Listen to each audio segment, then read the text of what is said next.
Hello বন্ধুরা, আমাদের আজকের ভিডিও এমন 5টি কৃষি প্রযুক্তি নিয়ে যা দেখলে আপনার মাথা ঘুরে যাবে।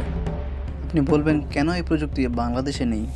এজন্য বন্ধুরা আমাদের ভিডিওটি লাইক করুন এবং আমাদের চ্যানেলটি সাবস্ক্রাইব করুন। ধন্যবাদ। 1 নম্বরে ট্রি ট্রান্সপ্ল্যান্টিং। এটা এমন একটি প্রযুক্তি যেটা দিয়ে অনেক বড় থেকে বড় গাছকে এক জায়গা থেকে অন্য জায়গায় স্থানান্তর করা যায়।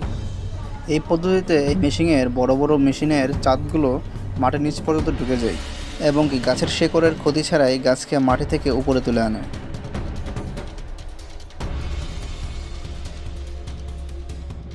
2 নম্বর হরটেক্স টিডব্লিউ। আপনারা জানেন পাতাওয়ালা সবজিগুলো ক্ষেত থেকে তুলতে অনেক কষ্টকর হয়ে থাকে, কারণ একটা একটা পাতা করে সুন্দরভাবে তুলতে অনেক সময়ের ব্যাপার। তবে এই প্রযুক্তি ব্যবহার করে পাতা এবং গাছের কোনো ক্ষয়ক্ষতি না করে অনেক সাবধান এবং পরিষ্কারের সাথে গাছগুলোকে তুলে নেয়। এবং এই মেশিনের সামনের অংশে ছোট ছোট নখের মতো কাঁটাযুক্ত সিস্টেম থাকে, যেটা দিয়ে পাতাকে একবারে বেঁধে ফেলে দিতে পারে। Number 3 cabbage harvester. এটা এমন একটি প্রযুক্তি যেটা দিয়ে ক্ষেত থেকে পাতাকপি তোলার কাজ করা হয়।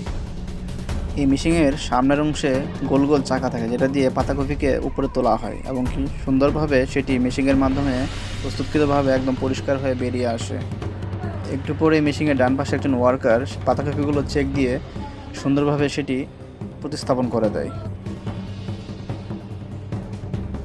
বানানা শ্রেডার। এটা এমন একটি প্রযুক্তি যেটা দিয়ে কলা গাছের গোড় থেকে উপড়ে ফেলা হয়। কেননা কলা গাছ এমন একটি গাছ যেটা দিয়ে একবার ফল দেওয়ার পরে সেটার কোনো কাজে লাগে না, আর একটা একটা করে কলা গাছ কাটতে এবং সেটিকে নষ্ট করতে অনেক সময়ের ব্যাপার হয়ে থাকে। তাই এটাকে তারা মেশিনের মাধ্যমে এমনভাবে কাটে যেটা পরবর্তীতে ক্ষেতের সার হিসেবে কাজে লাগে। নাম্বার 4 ফুল ধরেজের। এটা এমন একটি প্রযুক্তি যেটা দিয়ে আপনি যে কোনো জিনিস এটার ভিতরে দেবেন সেটি একদম গুঁড়ো আকারে বের হয়ে আসবে। ধান খড় থেকে শুরু করে এমনকি নারকেল গাছের যে ডাল থাকে সেগুলো যদি আপনি ভেতরে দেন সেগুলো একদম গুঁড়ো হয়ে আসবে।